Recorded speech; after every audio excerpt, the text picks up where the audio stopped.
I now wanted to go to yesterday, and again there were a number of controversial decisions in this game, but the one that probably created the most discussion, and some of them are obviously judiciary matters that I can't go too far into, but the one that created some discussion was the dangerous throw by Api Koroisau, and that was on Lindsay Collins. So let's have a look at the vision of this one.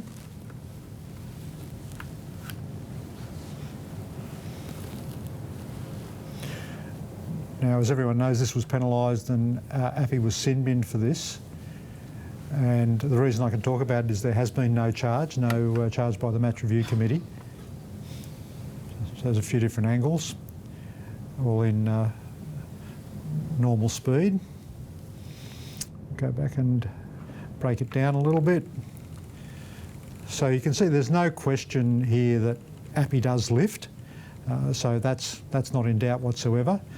Now, the really important thing here from the match review point of view, and I'll talk about the match review initially, is whether the player reaches a dangerous position where more likely than not the first point of contact with the ground will be the player's head or neck. Now, obviously at this point it's not looking that great on this angle, so there's again no question he's been lifted, but if we go to the next angle, again, you get a few different perspectives on this. So there's the lift.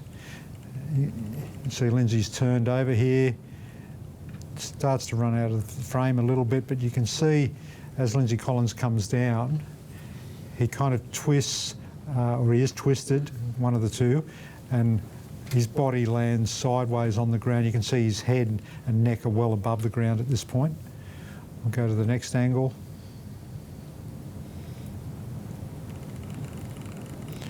Again, from the other side, the lift, the twist, and again you can see you can see there with the ball carrying arm, with the elbow is heading straight to make contact with the ground, and the head and neck remain well clear of the ground.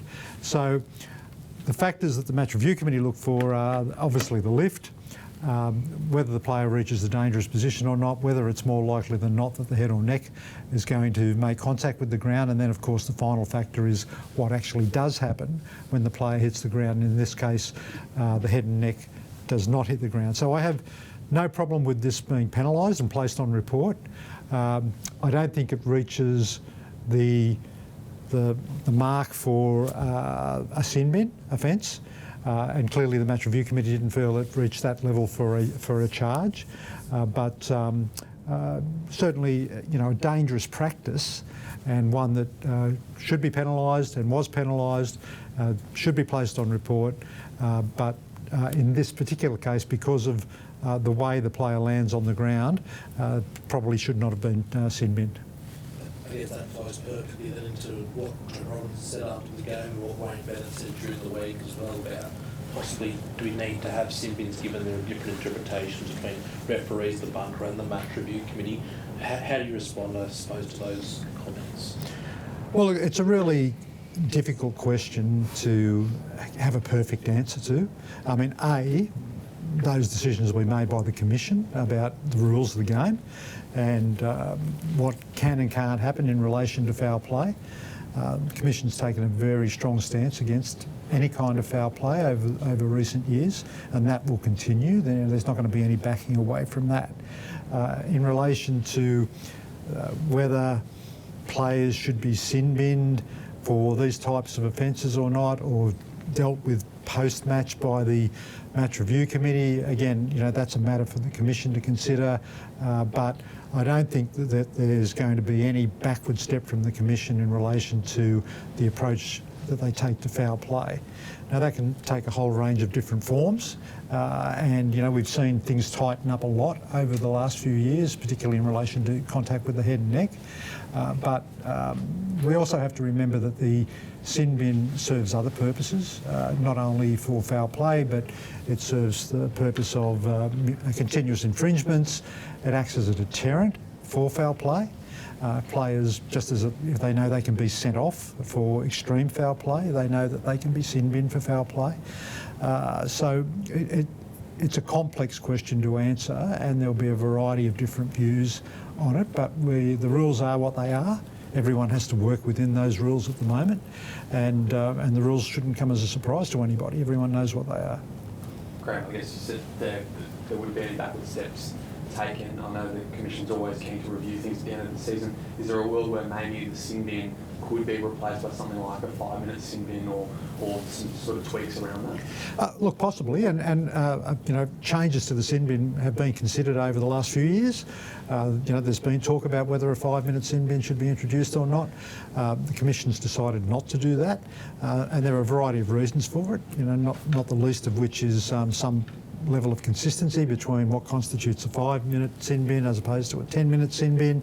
And you know, we used to have 5-minute sin bins and 10-minute sin bins, and the reason that was eliminated was because of accusations of inconsistency and some players going for 5, others going for 10, and you know, there would have to be very, very strict parameters around the difference between the two, so we didn't go down that path again with the inconsistency between the 5 and 10-minute periods in the bin. But yeah, the premise of your question is, will the Commission look at these matters at the end of the year? Absolutely, they'll look at everything. They'll consult widely along with the NRL management. We'll consult with clubs, you know, coaches, all stakeholders in the game to determine whether there are any aspect of our rules that need to be reviewed or not. But again, you know, sin bins and send-offs are not new to the game. Everyone knows that any step outside of the boundaries of the laws of the game can risk stronger action than just on-field penalties, and everyone has to play within those guidelines.